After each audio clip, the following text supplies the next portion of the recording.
الله والله رباه بعينه. وكان أمير المؤمنين عليه السلام لا يفارق رسول الله، كان يدافع عن رسول الله من الصغر، حتى أنه عرف في مكة بقضم من كثر ما كان في الصغر. أطفال مكة لما كانوا يرمون الرسول الأعظم كان يأتي ويقضم آذانهم، ولذلك عرفوا عليا بقضم، وكانوا يهابون من وجود ذلك المقدس. حينما يرون عليا مع رسول الله يفرون خوفا.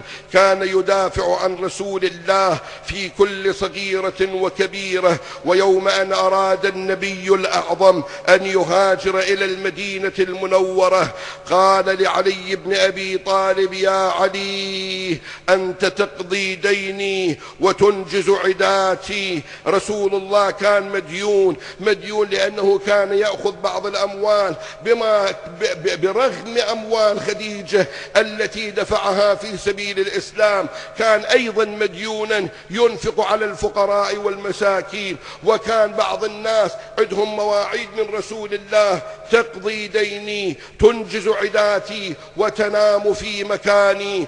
أجمع المؤرخون من الشيعة والسنة بأن عليا سلام الله عليه ليلة المبيت أمره رسول الله أن يلبس قميصه وأن يرتدي برداء رسول الله الأخضر، فلبس قميصه وارتدى بردائه. وفي كل لحظة كان عليه خطر الاغتيال، فنام في مكان رسول الله وغطى وجهه الطاهر ببردة رسول الله. وكفار مكة اجتمعوا 40 رجلا من 40 عشيرة وقبيلة على أن يقطعوا رسول الله ولا يدعوا له دما ولا يدعوا له ثارا يؤخذ.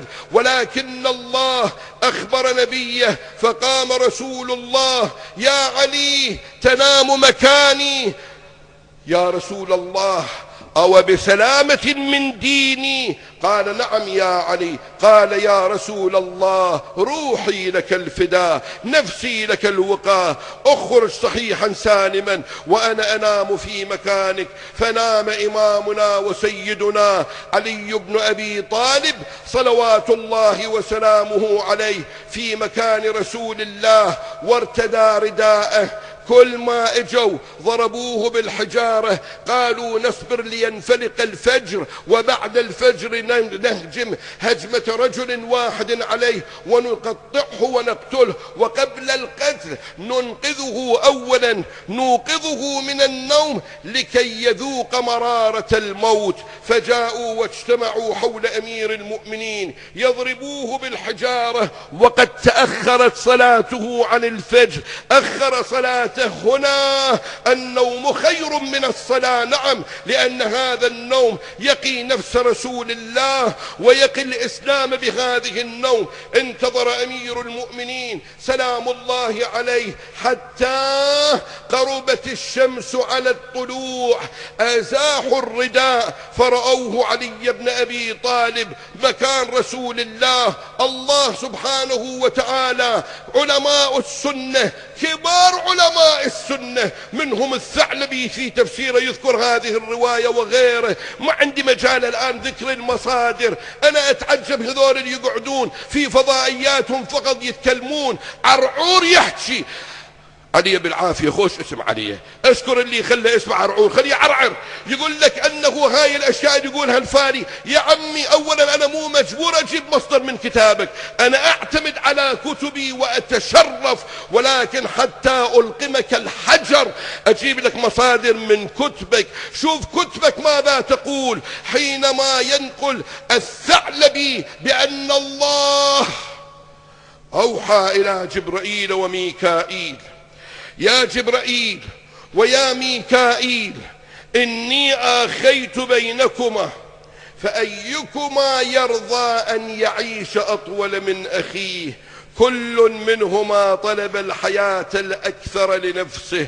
قال الله سبحانه وتعالى: انظرا إلى عبدي علي بن أبي طالب أخيت بينه وبين رسول الله. ورواية الأخوة يذكرها عمر بن الخطاب، يقول: لما جئنا إلى المدينة رسول الله صلى الله عليه وآله وسلم آخى بين كل مسلم ومسلم، آخى بيني وبين أبي بكر، آخى بين سلمان وأبي ذر، آخى وآخى، وترك علي بن أبي طالب وحده، لم يؤاخ بينه وبين علي، لم يؤاخي بين علي وبين أحد. فجاء رسول الله ورأى عليا باكيا، قال له: ما يبكيك يا علي؟ قال: يا رسول الله، إنك آخيت بين كل مسلم ومسلم ولم تآخي بيني وبين أحد. فضمه، رواية عمر يذكرها، فضمه رسول الله وقبل ما بين عينيه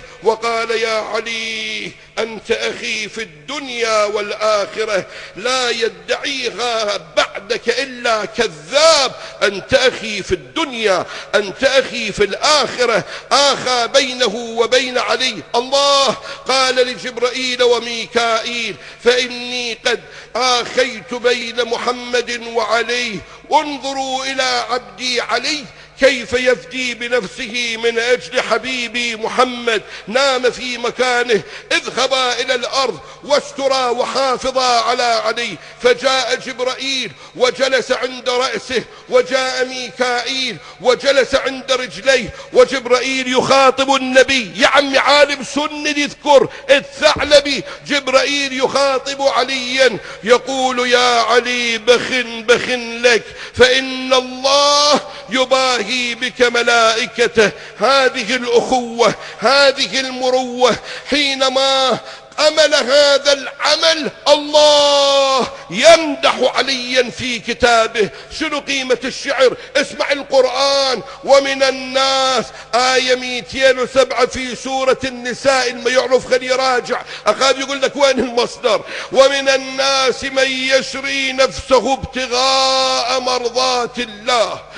يشري مقابل يشتري، يعني يبيع. باع نفسه لرضا الله، باع نفسه لأجل الله، والله رؤوف بالعباد. فقام أمير المؤمنين قضى ديون رسول الله، أنجز عدات رسول الله، ثم حمل معه الفواطم. هذا في بدء الإسلام. حمل معه الصديقة الكبرى فاطمة الزهراء، وحمل معه أمه الطاهرة فاطمة بنت أسد، وحمل معه ابنة عمه فاطمة بنت الزبير بن الحارث.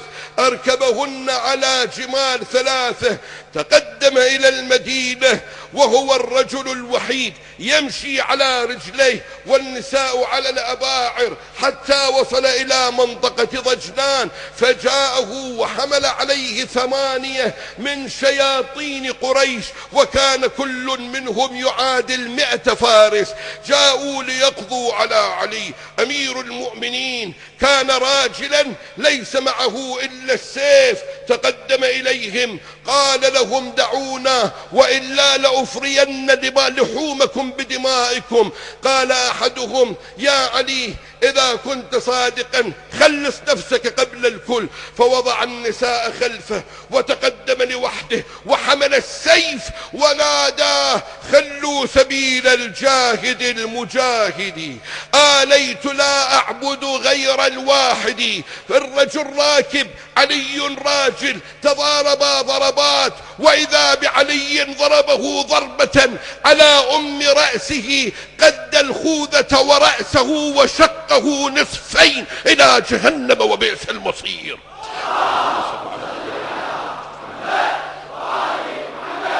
ثم رآهما وعيناه ككاستي دم، تقدم نحوهما وقال: من أراد منكم أن أفري لحم رأسه فليتقدم.